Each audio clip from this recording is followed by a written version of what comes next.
sir. Who are you standing for? You are covering for who? Leader.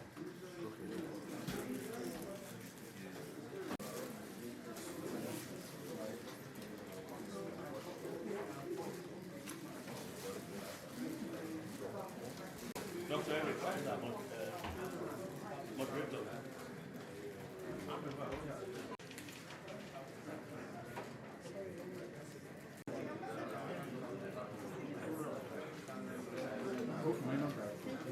Okay, sir.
Of the speaker, those that have introduced themselves, to welcome you into this prestigious occasion.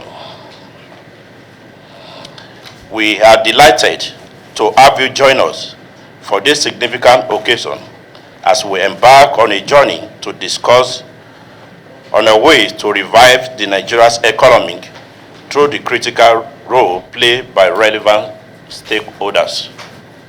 We are all here in this room as a critical stakeholders with those that we believe that can provide solution to Nigeria's problem. You can't accept lucky for that.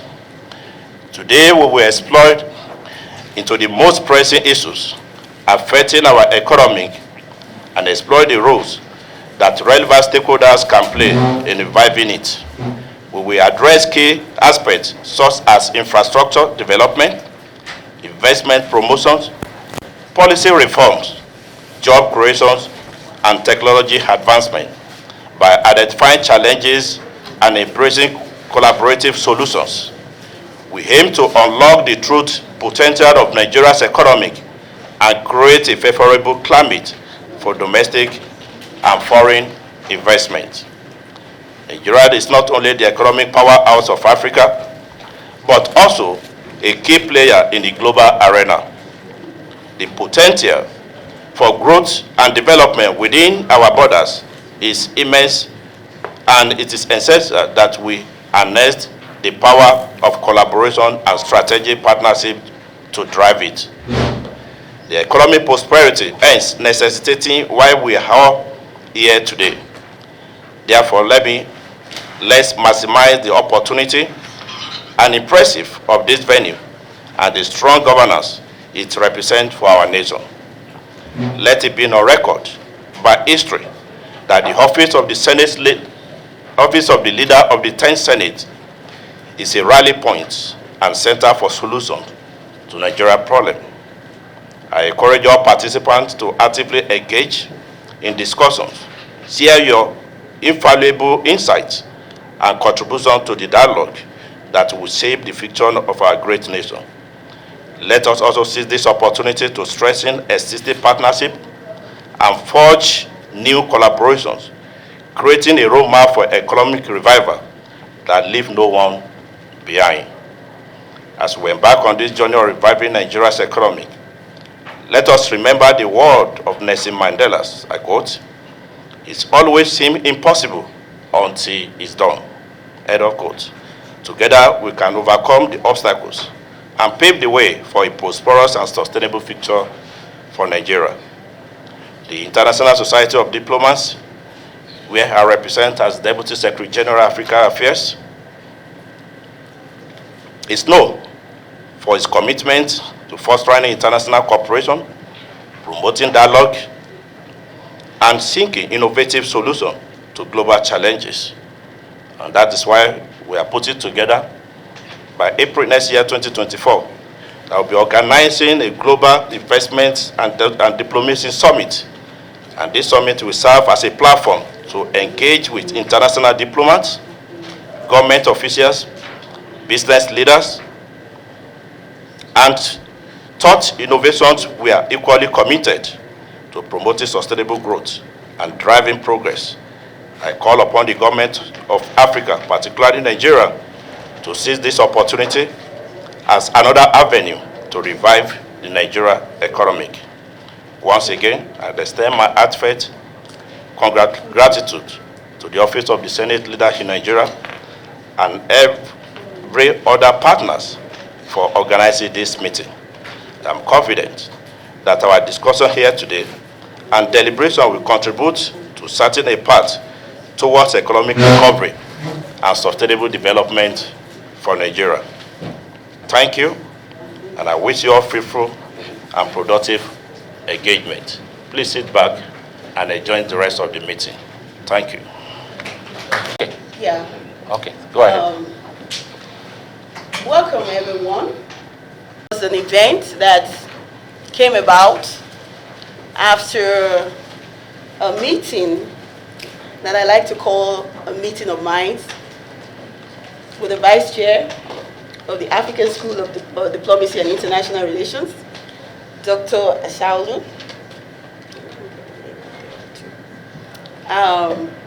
He came to our office.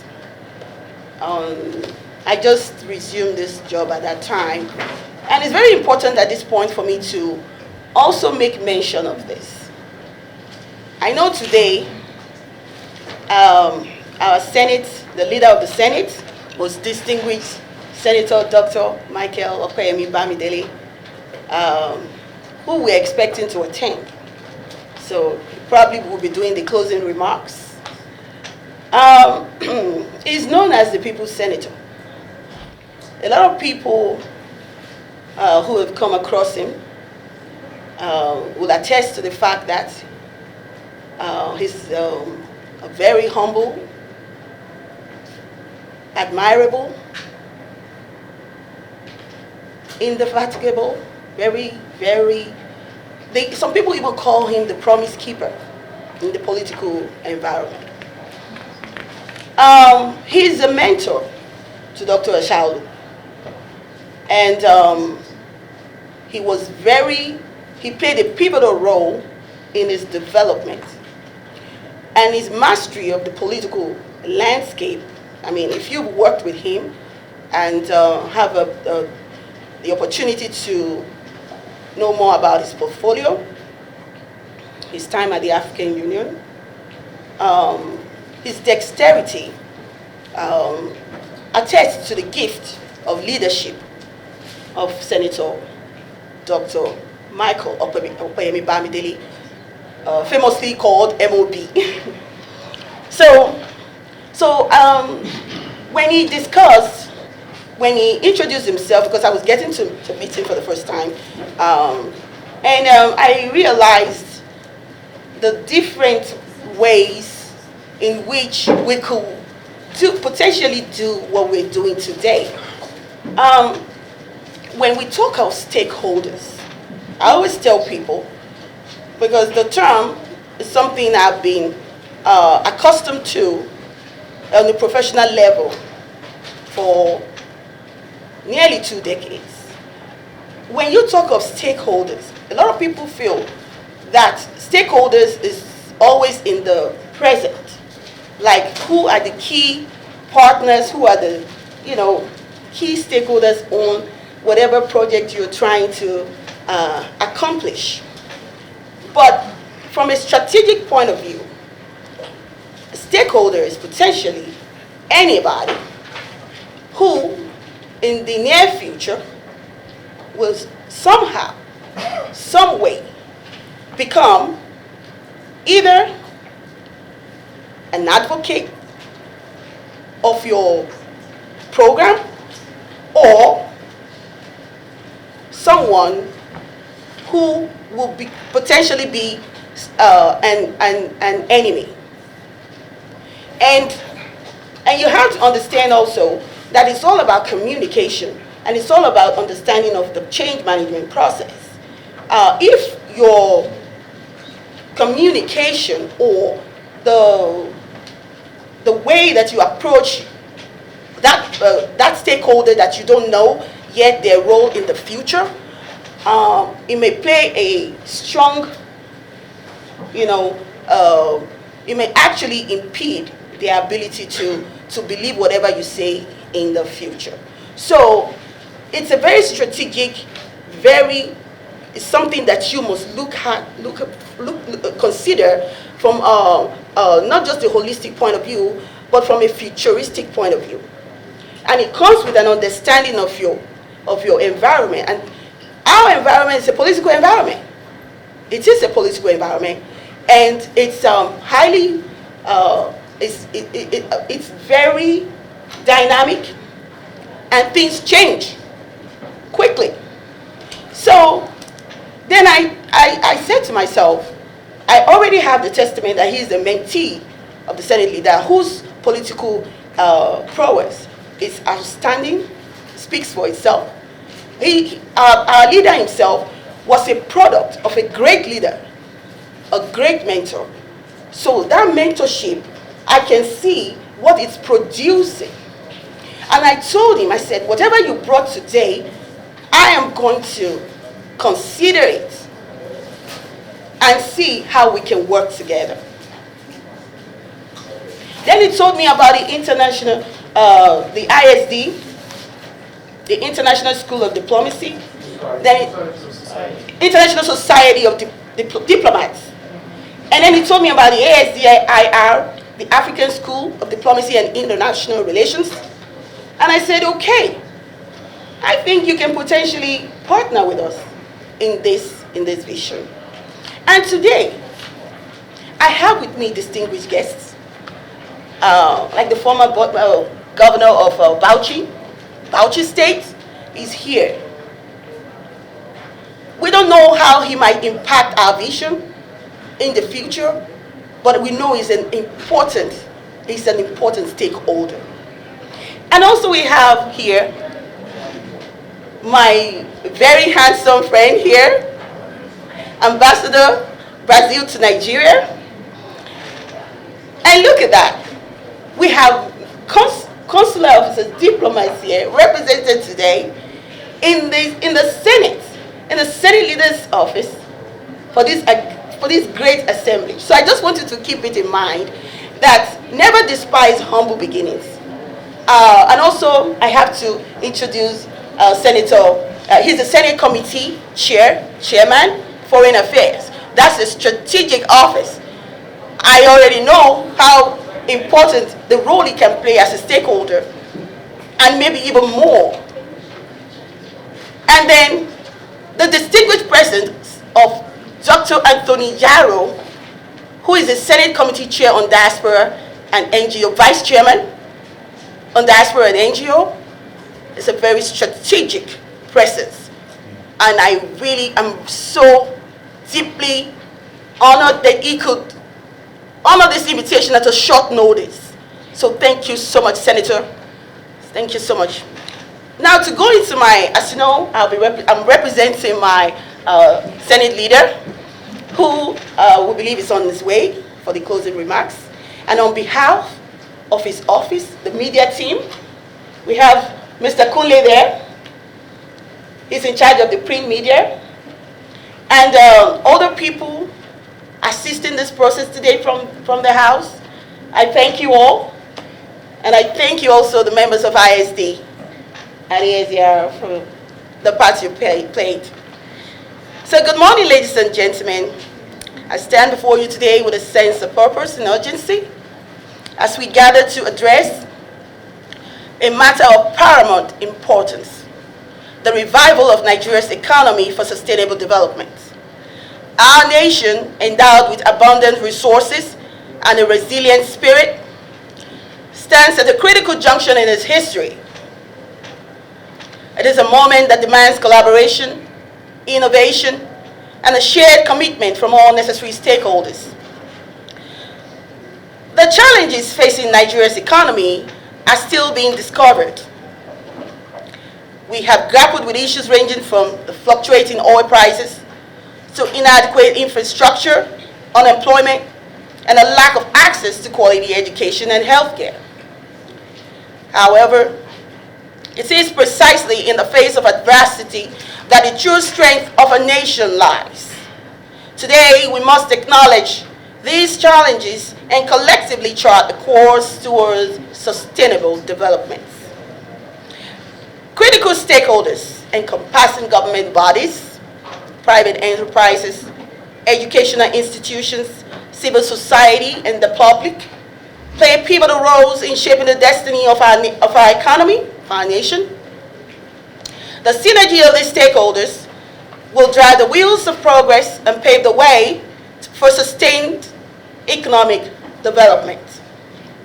As the primary custodian of our national well-being, the government holds a significant responsibility. Policies that promote economic diversification, infrastructural development, and social welfare must be prioritized. A transparent and accountable governance structure is essential to instill confidence among investors and citizens.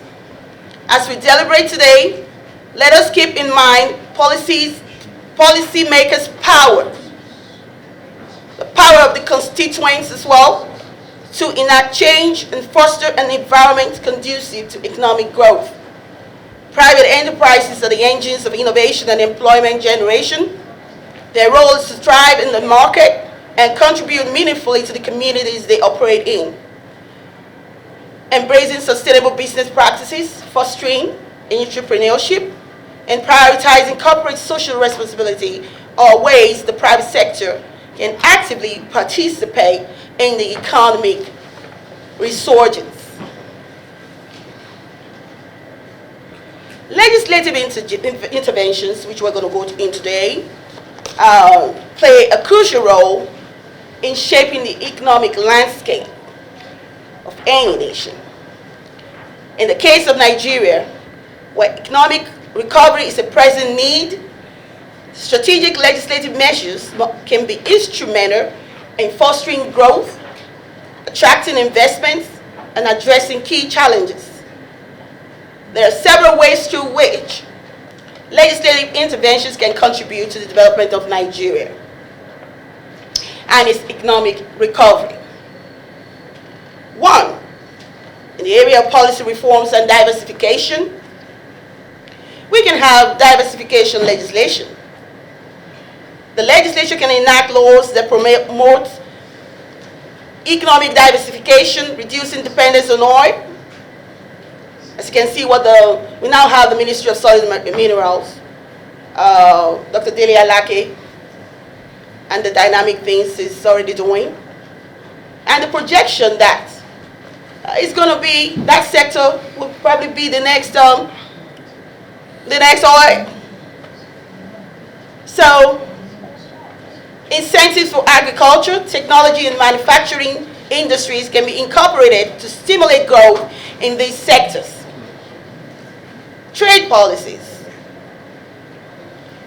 We can have the legislature advocate for and pass laws that facilitate international trade agreements, making it easier for businesses, for Nigerian businesses, to access global markets and encourage foreign investments. So, and this area, Senator Anthony Yarrow is really going to dive deeper. And as you know, we have the COP 28 summit. You can see how critical it is, the climate action is, sustainability, the goals, the SDGs, the SDG 2030, it's almost here. And then the African Union is also playing a pivotal role in that. So we can have investment promotion laws, tax reforms, and all that sort of thing. We can have infrastructure legislation, banking, access to credit, education, workforce. The legislature plays a very important role in national development, in the development of any nation. Nigeria as a nation in focus. So, legislative interventions for economic recovery in Nigeria would potentially focus on creating such enabling environments across the sectors.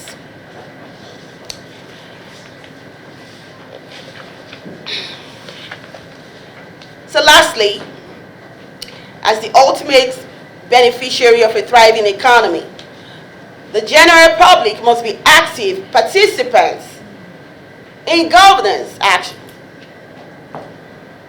I've always been an advocate of a government that recognizes the importance of encouraging participatory governance through legislative actions to ensure that the governed is part of the governing process. So as participants in the nation building process, it's important for us to recognize our power, the governed to recognize their power. In conclusion, the revival of Nigeria's economy for sustainable development is a collective endeavor. It requires a harmonious symphony, an equilibrium, the voice of the governed, and the actions of the legislature. As we engage in meaningful discussions today, let us remember the power we hold to contribute to the transformation of Nigeria. Nigeria is the only country we have as Nigerian citizens.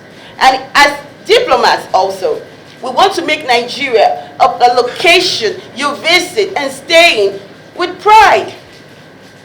So we have a collective role to play, and as a representative of the Office of the Senate Leader, as Director of Diaspora and International Affairs, I really want you to go home today remembering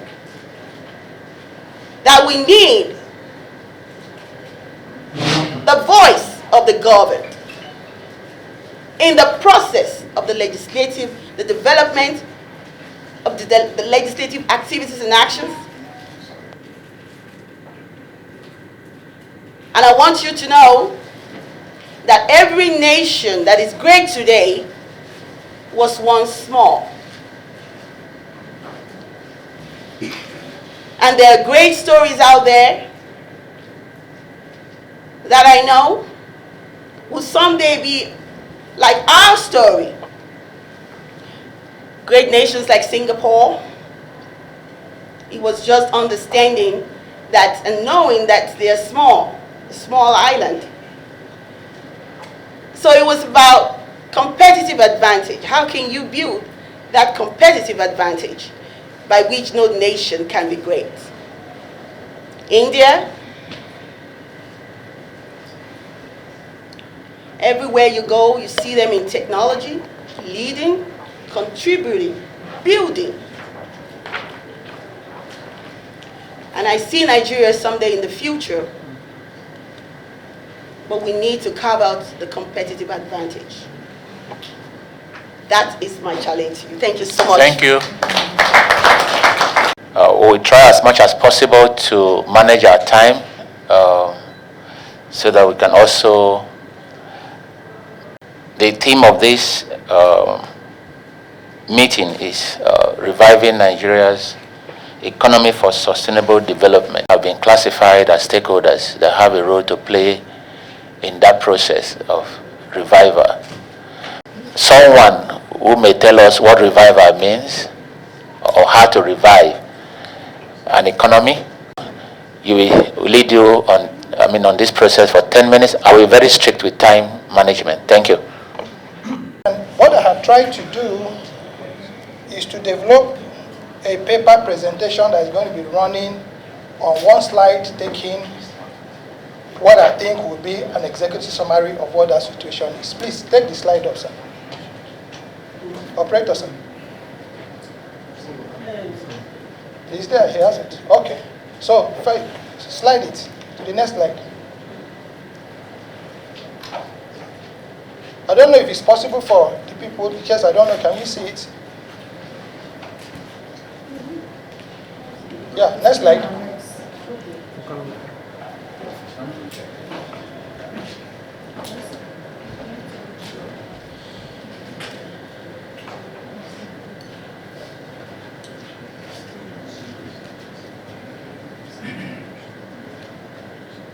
Day 22, 23.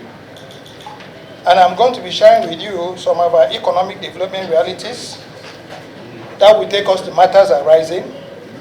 And then we're going to be getting to how we can resolve these issues. And then I'm going to be sharing some examples of the power of technology, which the Senate leader had mentioned as critical to us. And then I'm going to be sharing, establishing some examples of technology-supported programs for Nigeria. I'm going to be sharing 2 slides. One, which is a bioeconomy that we're trying to help the Nigerian government to develop, how it will run, what it looks like, and then the mining sector. And I'll give you my closing thoughts. So what are our present realities?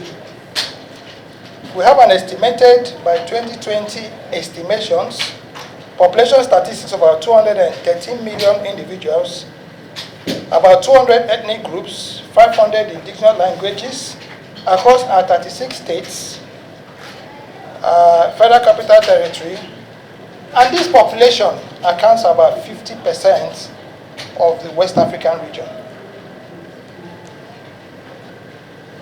We have a total land mass of about 910,000 kilometers square, coastline of approximately 853 square kilometers, water mass of about 13,000 square kilometers, 86 million hectares of arable land, 32 billion and 187 trillion cubic feet of gas and oil resources, respectively, 5 international airports, 23 local airports, 6 major seaports, rail systems considered by 3,508 kilometers of 6 inches rail lines, and then approximately 108,000 of surfaced roads, and of course, unoperational steel plants.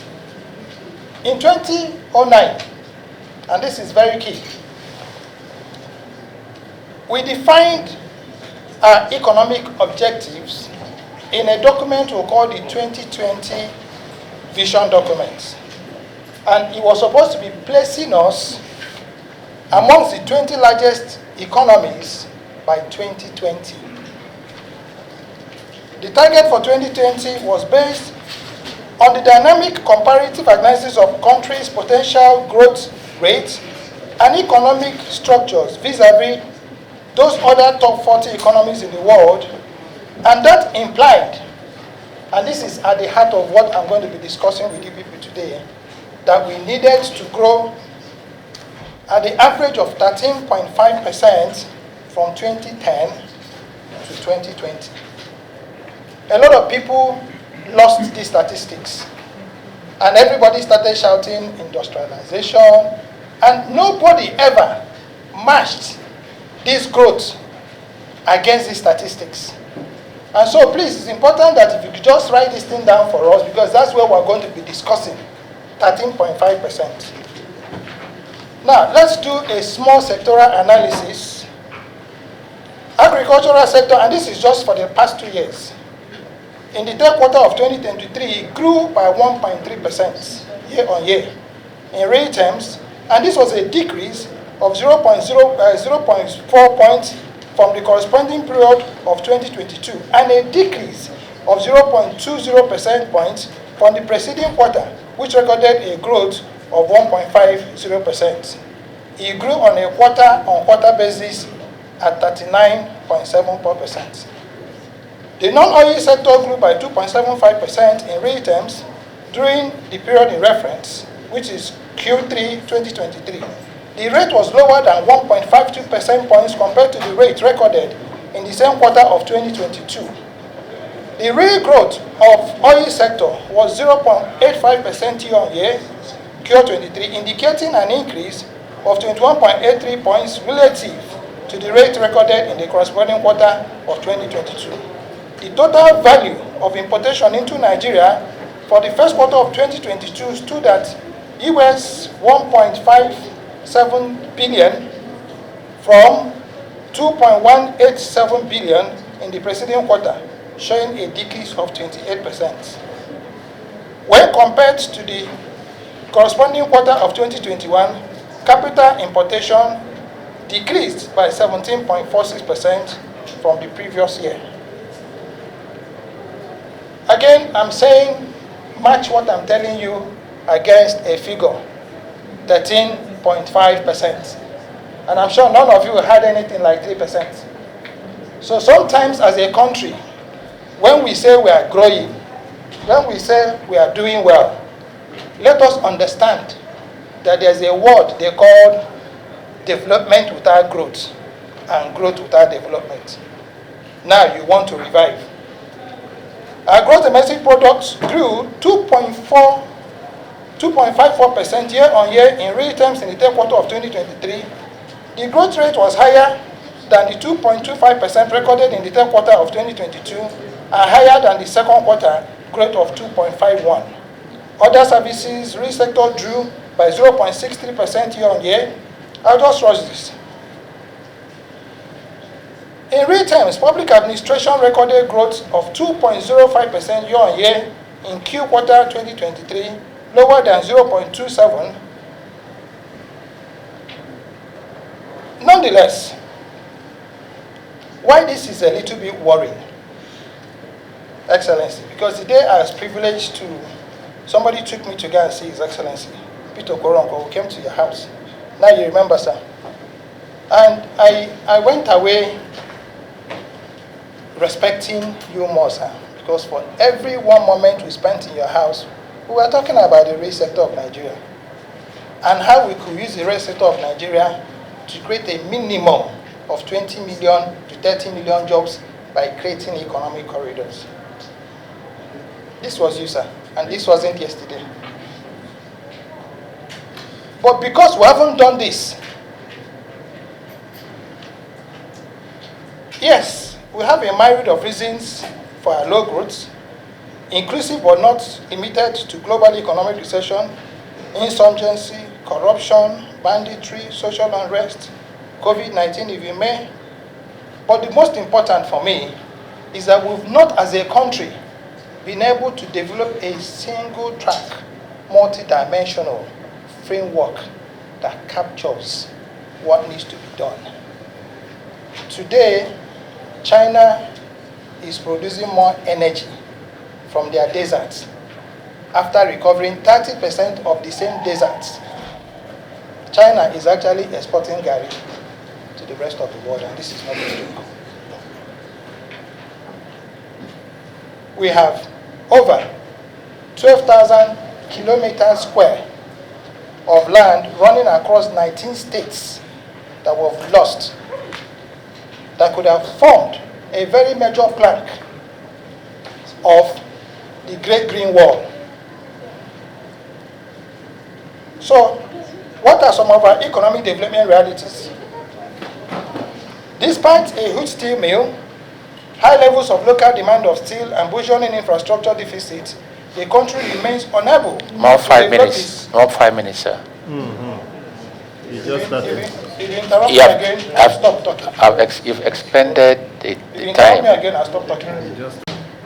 Now, you see, this is why I refuse to take paper presentations. If we want to talk about Nigeria, please let's talk about Nigeria. If you don't want to talk about Nigeria, I will introduce myself and leave. To take the advantage of the importance of industrial minerals in the economic development of our country. Maybe I will speak from my heart now. Our economic outlook as a country remains extremely bleak. The MBS has brought down new statistics to say that our unemployment rate is 4.1%. But how can that be? When the same MBS have released statistics that over 85 million Nigerians and 133 million were living in multidimensional poverty. And all of us know them. Because as all of us are sitting in this room, if you're getting a text message, it is about one help or the other. And the lack of job opportunities is at the height of these high poverty levels. Regional equality,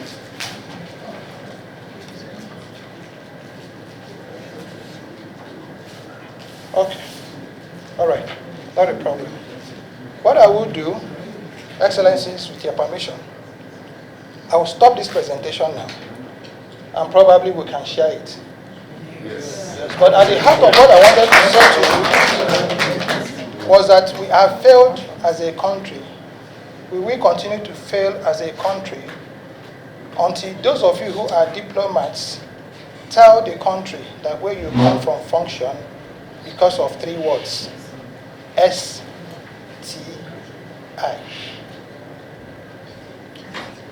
What we have as science, technology, and innovation in Nigeria